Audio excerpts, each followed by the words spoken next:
ஒருத்தி வந்து மயிலாப்பூரில் இருந்தா. இந்த மயிலாப்பூரில் வந்து நிறைய சிவன் கோயில் உண்டு. கபாலீஸ்வரர் கோயிலை தவிர நிறைய காரணீஸ்வரர் கோயில் மேலே சின்ன சின்ன சின்ன சின்ன சிவன் கோயில் உண்டு. அவளோட சேர்ந்து கோயிலுக்கு போயிட்டு கோயிலில் விபூதி கொடுப்பாங்கல்ல, அந்த விபூதி எடுத்துகிட்டு வந்து வீட்டில் இருக்கிறவங்களுக்கெல்லாம் கொடுக்கறது நம்ம செய்வோம். அதை அந்த விபூதியை நானும் ஃப்ரெண்டும் எடுத்துக்கிட்டு வந்து, ஃப்ரெண்டு எடுத்துகிட்டு வரல, நான் தான் எடுத்துகிட்டு வந்தேன். அவள் வீட்டில் இருக்கிற வழக்கை எனக்கு தெரியாதுல்ல, நான் தான் விபூதி எடுத்துக்கிட்டு வந்தேன். வீட்டுக்கு வந்த உடனே அவங்க அப்பாவோ யாரோ இருந்தாங்க, இது கொடுத்தேன். உடனே சொல்லி போட்டு போட்டு போட்டு போட்டுரு போட்டு கீழே போட்டுரு. விபூதி தானே, என்ன நீங்கள் கடவுள் நம்பிக்கை இல்லாத கூட்டமாக? வீடு பார்த்தா ஃபுல்லாக சாமி படமாக இருக்குது. ஏன் விபூதியை போட்டுருன்னு? சிவன் கோயிலேருந்து விபூதி எடுத்துகிட்டு வந்தால் எங்கள் அப்பா கொன்னுடுவார். அவங்க அப்பா சொல்கிறாரு, சிவ சொத்து குலநாசம், கோயில் விபூதி கூட வீட்டுக்கு வரக்கூடாதுன்னு அவங்க அப்பா சொல்கிறார். அடப்பாவிகளா, 1000 ஏக்கரா வச்சுருக்கானே கோயில் சொத்தை, 30-40 வருஷமா ஒரு குத்தகை கொடுக்காம எவ்வளவு தெம்பா நல்லா இருக்கான். விபூதி அதுக்கு ஒரு வேல்யூவும் கிடையாது, ஆனால் அது கூட வீட்டுக்கு வரக்கூடாது. கோவில் சொத்து குலநாசம், அது ஒரு அறம். அதை நம்பிய ஒரு வாழ்க்கை இந்த மண்ணில் தான் இருந்தது சகோதரர்களை, இந்த மண்ணில் இருந்தது. இந்த மாதிரி ஒவ்வொரு வீட்டுக்கும், நான் திருவல்லிக்கேணியில் இருந்தப்போ ரொம்ப சின்ன தெரு, அந்த திருவல்லிக்கேணியில் ஒரு இடுகாடு இருக்குல்ல, அதுக்கு பக்கத்தில் தான் நாங்கள் இருந்தோம். ரொம்ப பக்கத்தில், லேடி வில்லிங்டன் ஸ்கூலில். இந்த ஸ்கூலுக்கு நேராக போகிறதுக்கு ஒரு வழி இருக்குது. நம்ம வாழ்க்கையிலே எங்கேயும் டயத்துக்கு போய் பழகலையா, இந்த ஒரு இடத்துக்கு தான் டயத்துக்கு வந்திருக்கேன் நான். எப்படி இந்த விபத்து நேர்ந்ததுன்னு எனக்கே புரியல. எங்கேயும் ஸ்கூலில் டயத்துக்கு போய் நமக்கு பழக்கம் இல்லை. அது 9:10க்கு முதல் பெல் அடிக்கிறது வீட்டில் கேட்கும். அதுக்கப்புறம் தான் பையன் தூக்கிக்கிட்டு எப்போவுமே நீ லேட் பண்ணுவான்னு அம்மாவை திட்டிட்டு, பாவம் அவள் எப்போ ரெடி ஆகிட்டா. நாங்கள் எடுத்துகிட்டு இந்த இடுகாடு வழியாக ஒரு குறுக்கு வழியில் ஓடுவோம். அங்கங்கே எல்லாம் எரியும், பரவாயில்ல, எங்களுக்கு அதெல்லாம் பழகி போச்சு. அது வழியாகவே பள்ளிக்கு போன காலங்களில் தான் எங்கள் வீட்டுக்கு பக்கத்து வீட்டிலையே இருந்த சாந்தாக்கா இட்லி கடை வச்சுருந்தாங்க. அப்போ வாழ்க்கை எப்படி இருந்ததுன்னா, நீங்களாம் நம்ப மாட்டீங்க, நிறைய இளைஞர்கள் இருக்கீங்க, நம்பவே மாட்டீங்க. நீங்கள் இன்றைக்கி உங்களுடைய வீடுகளில் உங்களுக்கு சின்ன மகள் இருந்தான்னு வச்சுக்கோங்களேன், ஒரு 3 வயசு 4 வயசு பாப்பா அவங்க வீட்டில் இருக்குன்னா, நீங்கள் எங்கேயா அர்ஜென்ட்டாக வெளில போகணுன்னா, பக்கத்து வீட்டில் போய் இருந்துக்கோ அப்படின்னு சொல்லிவிட்டு நீங்கள் வெளியில் போகவே மாட்டீங்க. இன்றைக்கி போக முடியாது, போகக்கூடாது.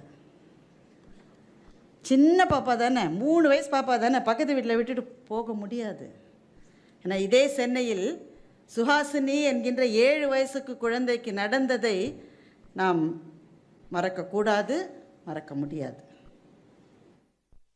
ஆனால் அன்றைக்கி அப்படிலாம் கிடையாது. யார் வீட்லேயும் இருக்கலாம், எல்லாம் சர்வ சுதந்திரம். பக்கத்து வீட்டில் உருளைக்கிழங்கு பொரியல் மனம் வீசிச்சுன்னா ஒரு 7 டிக்கெட் உள்ளே போயிடும்.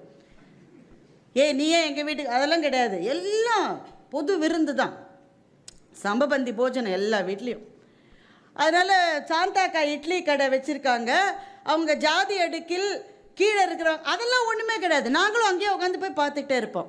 எனக்கு அந்த காட்சி ரொம்ப நல்லா ஞாபகம் இருக்குது. ஏன்னா ரொம்ப இம்ப்ரெசிவாக இருக்கும். இவ்வளோ பெரிய பொட்டு வச்சுக்கிட்டு, அதுக்கப்புறமா வந்து சாமி படத்தில் சொர்ணக்கா இருக்கும்ல, அதே மாதிரி இருக்கும். அதே ஜாடை, அதே கார்வாரு. அது பக்கத்தில் வீட்டுக்காரர் பயந்த மைனிக்கே நின்றுட்டுருப்பார். அதை ஏடா சம்மாவே நின்றுக்கிற எப்போ பாரு அப்படின்னா அது வீட்டுக்காரர்கிட்ட பேசுகிறாருன்னு அர்த்தம். நீங்கள் குந்து தம்பி நல்லா சாப்பிடுன்னா அது வாடிக்கையாளர்கிட்ட பேசுகிறாங்கன்னு அர்த்தம். இது வந்த உடனேயே அந்த ஒரு பெரிய அந்த குண்டானில் துணியில் தான் இட்லி வாக்கும். இந்த இட்லியை போட்டுட்டு அந்த சூடெல்லாம் அக்கறையே கிடையாது, அது கொதிக்க கையில் அப்படியே எடுக்கும். ஆனால் நான் சொல்கிறேன், அந்த இட்லியினுடைய சுவையை நான் எந்த 5 ஸ்டார் ஹோட்டல்லையும் இது மட்டும் பார்த்தது. சுவைன்னா அதான் சுவை. முதல் இட்லி எடுக்கிற போது அங்கே 2-3 என்ன சொல்கிறது, சோம்பேறி பசங்கன்னு சொல்கிறதா என்ன சொல்கிறது, அப்படி லுங்கி எல்லாம் இது பண்ணிக்கிட்டு பீடியெல்லாம் அப்படி வச்சுட்டு 2 பேர் வராத கொன்றுவேன். நீ 65 ரூபா பாக்கி, நீ சும்மா வந்தால் நான் கொடுத்துன்னே இருப்பேன். நான் உனக்கு ஓடிரு, சுடு தண்ணி கொட்டிடுவேன். இப்படி தான் ஆரம்பிக்கும் வியாபாரம். அங்கே எல்லோரும் வருவாங்க, எல்லாருக்கும் இட்லியை கொடுத்து இட்லி எல்லோரும் சாப்பிட்டு முடித்த பிறகு இந்த கடைசி இட்லிக்கு தனி சுவை.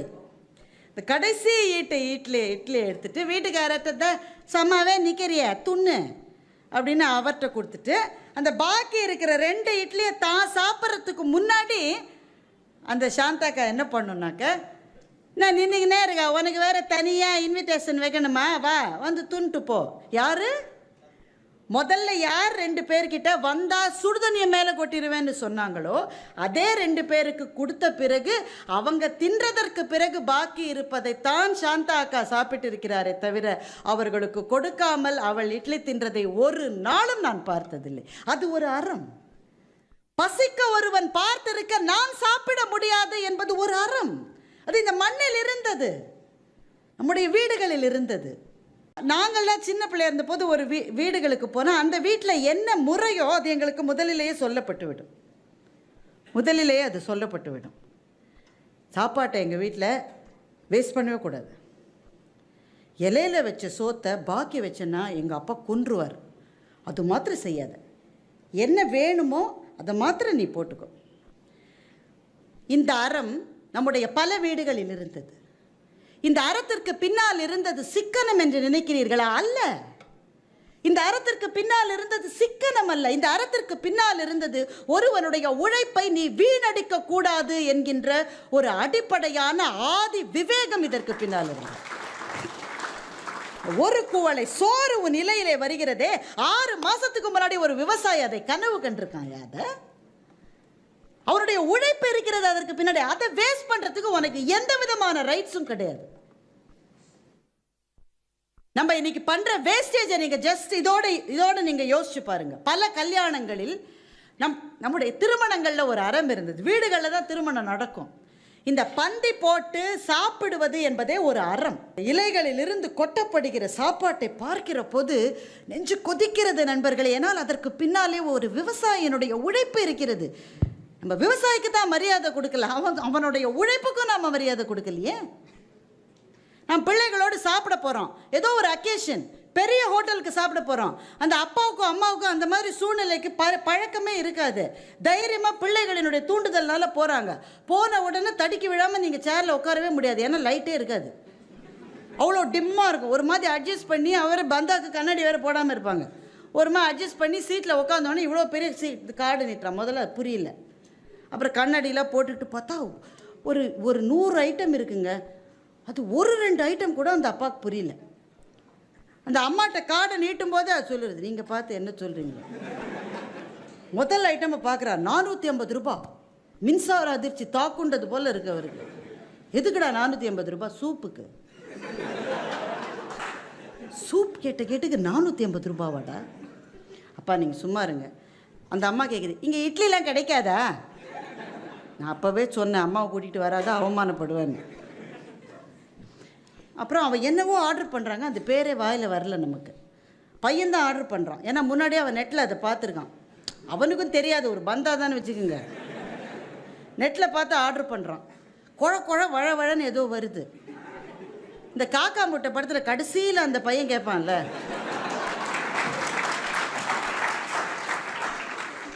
உனக்கு பீட்சா பிடிச்சிதா? நல்ல வேலையில் ஆயா சுட்ட தோசையே நல்லா இருக்கும். அதே தான், ஒன்றுமே சாப்பிட்லைங்க. பில்லு 2000 ரூபாய். அந்த அம்மாவுக்கு அதுக்குள்ளே இதே அதிர்ச்சி வந்துருக்கு, அது ஹாஸ்பிட்டலில் சேர்க்குற நிலைமையில் இருக்குது. 2000மான்றதுக்குள்ளே பையன் வாய முடுறான். இங்கே சத்தம் போடாத, வெளியில் வந்து சத்தம் போடுறான்.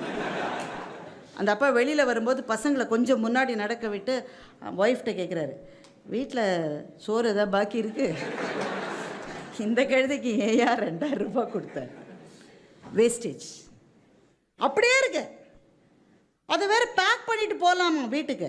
அவன் ஹோட்டல்காரனே சொல்கிறான், if you want you can pack it. இந்த கன்றாவியை வீட்டுக்கு வேற கொண்டு போய் எப்படி சாப்பிட்றது? ஆனால் அதை நம்ம எடுத்தால் தமிழன் புறமுதுகிட்டு ஓடியதற்கு அடுத்தபடியான அவமானம்னு பசங்க அதையும் எடுக்கக்கூடாதுன்றாங்க. Very bad manners. டே, இவ்வளவு நீ வேஸ்ட் பண்ணுற, இதில் மேனஸே பாதிக்கப்படல உனக்கு. ஆனால் நம்முடைய வீடுகளில் அந்த அறம் இருந்தது. எங்கள் பாட்டி சொல்லுவாங்க, சாப்பிடுகிற சாப்பாடு சாக்கடையில் கொட்டப்பட்டால் அன்னலட்சுமி ஐயோ ஐயோன்னு அழுதுகிட்டு போவா, சோறு கிடைக்காம நீ கஷ்டப்படுவ. இது ஒரு சாபம் அல்ல, இது அந்த வீட்டினுடைய அறம். இப்படித்தான் நம்முடைய வீடுகளில் அறம் இருந்தது. சின்ன சின்ன விஷயங்களில் அது நமக்கு தொடர்ந்து போதிக்கப்பட்டு கொண்டே இருந்தது. நம்ம எல்லாத்தையும் உதறிட்டோம். இது எல்லாவற்றையும் மீறி தாண்டிய ஒரு வாழ்க்கைக்கு வந்து விட்டதாக நம்மை பற்றி நாமே உயர்வித கற்பனைகளோடு உலாவிக் கொண்டிருக்கின்ற ஒரு வாழ்க்கையில் திரும்பி பார்த்தா பக்கத்திலேயே அறம் இருந்திருக்கு சார், பக்கத்திலேயே இருந்திருக்கு. சரி, எங்கள் வீட்டில் ஒரு அறம் இருந்தது. என்னுடைய தகப்பனார் வந்து மிக மிக மிக மிக மிக தீவிரமான ஒரு ஹிந்து. பிள்ளையார் மீது அவருக்கு அவ்வளவு நம்பிக்கை உண்டு. அந்த 3 பட்டை இல்லாமல் அவர் எங்கேயுமே அவர் யாரும் பார்த்துருக்க முடியாது. ஆனால் அவர் பணி செய்தது திருவல்லிக்கேணியிலே இருந்த முஸ்லீம் ஹையர் செகண்டரி பள்ளியில் 30 வருஷங்கள் தலைமை ஆசிரியராக அவர் பணியாற்றினார். 30 வருஷம். ஒரு ஹிந்து ஒரு முஸ்லீம் ஹையர் செகண்டரி ஸ்கூலில் 30, இன்னமும் அந்த பள்ளி இருக்குது. நாங்கள் அந்த பள்ளியோடு இன்னமும் தொடர்பில் இருக்கிறோம். அப்பா இல்லை, ஆனால் தொடர்பு இருக்கிறது. அந்த பள்ளியினுடைய வளாகத்துக்குள்ளே அவங்களுக்கு ஒரு பிரச்சனை வந்தது. என்னென்னா +2லாம் வந்த பிறகு எக்ஸ்டெண்டட் கிளாஸஸ். ஸோ அந்த நமாஸ்க்கு போக வேண்டிய நேரத்தில் வந்து பிள்ளைகளை வெளியிலேயே அனுப்ப முடியாது. அதனால் பள்ளி வளாகத்துக்குள்ளேயே ஒரு மசூதி கட்ட வேண்டும் என்று அவர்கள் முடிவெடுத்தார்கள். இந்த முடிவை செயல்படுத்தியது எங்கள் அப்பா தான். பைக்ராப்ஸ் ரோடில் இருக்கிற கடைகளில் பெரும்பாலும் இஸ்லாமிய அன்பர்களுடைய கடைகள் தான். ஒவ்வொரு கடைக்கும் போய் எங்கள் அப்பா டொனேஷன் வசூலித்திருக்கிறார். நல்ல ஃபுல் விபூதியோட. நாங்கள் வந்து சின்ன குழந்தைகள் எங்கள் அப்பாட்ட நாங்கள் வந்து கேட்டிருக்கோம், காலையில் எழுந்திரிச்சா பிள்ளையார் கோயிலுக்கு போகிறேன், மத்தியானம் ஆனால் மசூதிக்காக நீ வந்து டொனேஷன் கேட்குறியப்பா, என்னப்பா இது? எங்கள் அப்பா சிரிச்சுக்கிட்டே சொல்லுவார், பிள்ளையார் தான் மசூதி கட்ட சொல்லி எனக்கு சொன்னாரும் பாரு. என்னுடைய தகப்பனாருக்கு 80 வயதான போது, அந்த வயதுக்கு வருகிற போது அந்த சதாபிஷேகம்ன்ற ஒரு சடங்கை வந்து நடத்துவாங்க. இந்த ஹோமம் வளர்த்து நாங்கள் அதை செய்கிறோம். அந்த வயதில் இருக்கிற முதியவர்களுக்கு தெரியும். உங்கள் நண்பர்கள் பல பேர் அப்போ வந்து ஒருவேளை இல்லாமல் கூட இருக்கலாம். பெரியவர்கள் நிறைய பேர் இருக்க மாட்டாங்க. உங்களை விட பெரியவர்கள் அந்த வயசில் இருக்கிறது கொஞ்சம் கஷ்டம். எங்கள் அப்பாவை வந்து மாலையெல்லாம் போட்டுக்கிட்டு நல்ல ஒரு சிவாஜி கணேசன் ஸ்டைலில் தான் எங்கள் அப்பா நடப்பார். கண்ணு முன்னாடியே இருக்குது. அவரை 2 பக்கமும் பிடிச்சிக்கிட்டு அந்த ஹோமம் நடக்கிற மேடைக்கு யார் கூட்டிகிட்டு வந்தாங்க தெரியுமா? முஸ்லீம் ஹையர் செகண்டரி ஸ்கூலில் அவரோடு வேலை பார்த்த 2 இஸ்லாமிய ஆசிரியர்கள் தான் அவர் அந்த ஹோமம் நடக்கிற மேடைக்கு கூட்டிகிட்டு வந்தாங்க. உங்களுடைய சடங்கு என்ன, உங்களுடைய வழிபாட்டு முறை என்ன, நீங்கள் நம்புகின்ற தத்துவம் என்ன, நீங்கள் வழிபடுகிற கடவுள் என்ன, எல்லாம் முக்கியம். எல்லாவற்றையும் விட மனிதம் முக்கியம் என்பது எங்கள் வீட்டில் இருந்த அறம். நான் தான் பெருசு, என் ஜாதி பெருசு, என் மதம் பெருசு, என் நம்பிக்கை பெருசுன்னு பார்க்கிற மனிதர்களுக்கெல்லாம் வர்ணம் அடிக்காமல் இருப்பது ஒரு அறம். அந்த அறம் இந்த தேசத்தில் பல இல்லங்களில் இருந்தது. எங்கள் வீட்டில் இருந்தது. எங்கள் வீட்டில் அது இருந்தது. வீடுகளில் இந்த அறம் இல்லாவிட்டால் வீதிகளில் இந்த அறம் வர முடியாது. ஈதனிக்கு ஜுனைத்ன்ற ஒரு 21 வயசு பையன் அவனுடைய வீட்டுக்கு போறான், ஒரு இஸ்லாமிய பையன். ரயிலில் அவனுக்கும் பக்கத்தில் இருக்கிறவனுக்கும் ஒரு வாக்குவாதம் எல்லா இடத்துலையும் வரும். பஸ்ஸில் வராத சண்டையா, குழாயடியில் வராத சண்டையா? ஆனால் ஜுனைதுக்கும் இன்னொருத்தனுக்கும் வந்த ஒரு சாதாரண வாக்குவாதம் ரயிலில் நடைபெற்ற ஒரு சின்ன சண்டையா முடிஞ்சு போகாம அந்த பெட்டியில இருந்த அத்தனை பேரும் சேர்ந்து he was lynched to death. நசுக்கி அடித்து உதைத்து. ஈதுக்கு வீட்டுக்கு போயிருந்த ஒரு பையன் எதிர்பார்த்திருந்த வீட்டில் பையன் வரல, பணம் தான் வந்தது. ஒரே ஒரு காரணம் தான், நீ வேற நான் வேற, உன் நம்பிக்கை வேற என் நம்பிக்கை வேற. உன் நம்பிக்கை வேற என் நம்பிக்கை வேறன்னா நானும் நீ கை கொடுத்துக்க முடியாதா? நானும் நீ ஃப்ரெண்டா இருக்க முடியாதா?